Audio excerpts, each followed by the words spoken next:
ನಮಸ್ಕಾರ ಸ್ನೇಹಿತರೆ, ನಿಮ್ಮೆಲ್ಲರಿಗೂ ವಸುದೈವ ಕುಟುಂಬಕಂ ಯೂಟ್ಯೂಬ್ ಚಾನೆಲ್ಗೆ ಸ್ವಾಗತ.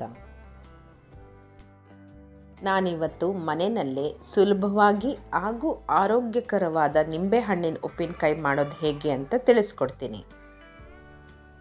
ಇದಕ್ಕೆ ಬೇಕಾಗುವ ಪದಾರ್ಥಗಳು: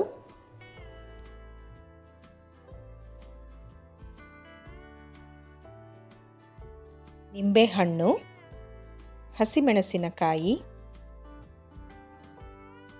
ಉಪ್ಪು, ಸಾಸಿವೆ, ಎಳ್ಳೆಣ್ಣೆ, ಇಂಗು ಹಾಗೂ ನಾನಿಲ್ಲಿ 2 ಥರದ ಒಣಮೆಣಸಿನ್ಕಾಯಿನ ತಗೊತಿದ್ದೀನಿ. ಒಂದು ಖಾರಕ್ಕೆ, ಇನ್ನೊಂದು ಬಣ್ಣಕ್ಕೆ. ಮೊದಲಿಗೆ ತಗೊಂಡಿರೋ ಅಷ್ಟು ನಿಂಬೆಹಣ್ಣ ನೋಡಿ ಈ ರೀತಿ ಸಣ್ಣದಾಗಿ ಹೆಚ್ಚಿಟ್ಕೊತೀನಿ.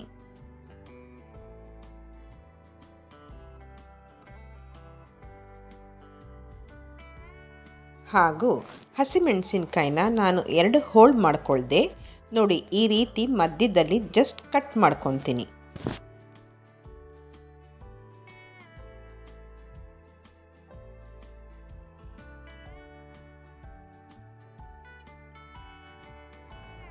ಒಂದು ಮಿಕ್ಸಿ ಜಾರಿಗೆ 2 ಥರದ ಒಣಮೆಣಸಿನ್ಕಾಯಿ ಹಾಕ್ಕೊಂಡು ಗ್ರೈಂಡ್ ಮಾಡ್ಕೊತೀನಿ.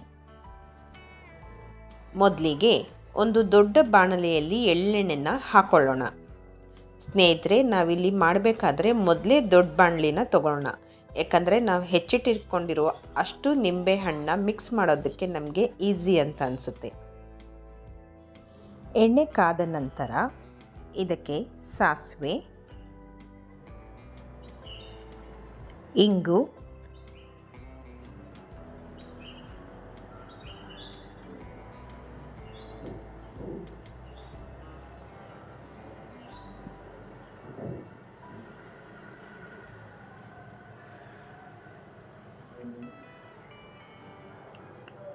ಅಚ್ಚ ಖಾರದ ಪುಡಿ,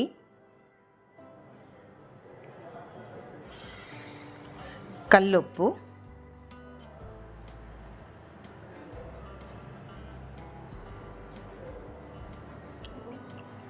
ಹಸಿಮೆಣಸಿನಕಾಯಿ,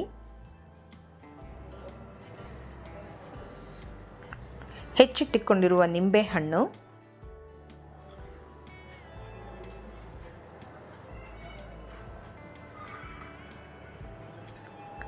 ಎಲ್ಲ ಸೇರಿಸಿ ನಿಧಾನವಾಗಿ ಮಿಕ್ಸ್ ಮಾಡ್ತಾ ಬರೋಣ. ಈಗ ಒಲೆಯನ್ನು ಆಫ್ ಮಾಡಿ ನಿಧಾನವಾಗಿ ಎಲ್ಲವನ್ನು ಚೆನ್ನಾಗಿ ಮಿಕ್ಸ್ ಮಾಡೋಣ.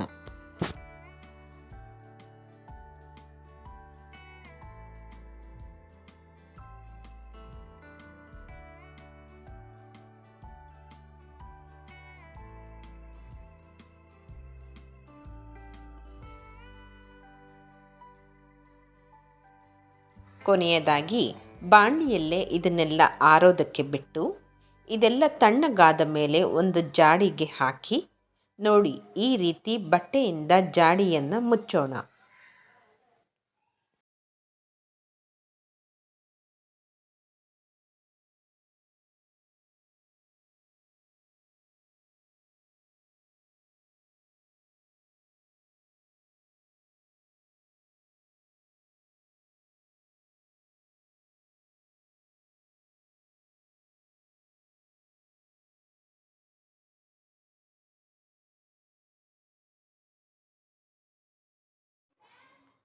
ಇದನ್ನು 2 ದಿನ ಆದಮೇಲೆ ತೆಗೆದು 1 ಸ್ಪೂನಿಂದ ಚೆನ್ನಾಗಿ ಕಲಸಿ ಮತ್ತೆ ಅದೇ ರೀತಿ ಬಟ್ಟೆಯಿಂದ ಜಾಡಿನ ಮುಚ್ಚಬೇಕು. ಈ ರೀತಿ ನೀವು 20 ರಿಂದ 25 ದಿನ ಮಾಡಿದ್ರೆ ನಿಮಗೆ ಆರೋಗ್ಯಕರವಾದ ಹಾಗೂ ರುಚಿಯಾದ ನಿಂಬೆಹಣ್ಣಿನ ಉಪ್ಪಿನಕಾಯಿ ಸವಿಯಲು ಸಿದ್ಧ. ಕೊನೆಯದಾಗಿ ಸ್ನೇಹಿತರೆ, ನೀವು ಮಾಡಿರೋ ಉಪ್ಪಿನಕಾಯಿ ತುಂಬ ದಿನ ಬಾಳಿಕೆ ಬರಬೇಕು ಅಂತಂದರೆ ನೀವು ಪ್ರತಿ ಬಾರಿ ಬಟ್ಟೆ ತೆಗೆದು ಉಪ್ಪಿನಕಾಯಿನ ಕಲಿಸ್ಬೇಕಾದ್ರೆ ಶುದ್ಧವಾದ ಸ್ಪೂನನ್ನು ಉಪಯೋಗಿಸಿ. ಹಾಗೂ ನಾನಾಗಲೇ ತಣ್ಣಗಾದ ಉಪ್ಪಿನಕಾಯಿನ ಬಾಣಲೆಯಿಂದ ಡೈರೆಕ್ಟಾಗಿ ಜಾಡಿಗೆ ಹಾಕಿದೆ. ನೀವು ಅದೇ ರೀತಿ ಜಾಡಿಗೆ ಹಾಕಿ.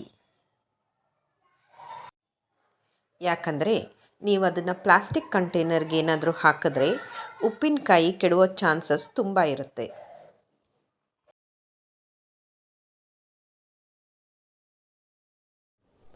ನಿಮಗೆ ಈ ವಿಡಿಯೋ ಇಷ್ಟವಾದರೆ ಲೈಕ್ ಮಾಡಿ, ಶೇರ್ ಮಾಡಿ ಹಾಗೂ ನೀವಿನ್ನೂ ನಮ್ಮ ಚಾನಲನ್ನು ಸಬ್ಸ್ಕ್ರೈಬ್ ಮಾಡದೇ ಇದ್ದರೆ ಸಬ್ಸ್ಕ್ರೈಬ್ ಮಾಡಿ. ಕೊನೆಯದಾಗಿ ನಿಂಬೆಹಣ್ಣಿನ ಉಪ್ಪಿನಕಾಯಿ ಹೇಗೆ ಬಂತು ಅಂತ ಕಮೆಂಟ್ ಸೆಕ್ಷನ್ನಲ್ಲಿ ಹೇಳೋದನ್ನು ಮಾತ್ರ ಮರಿಬೇಡಿ.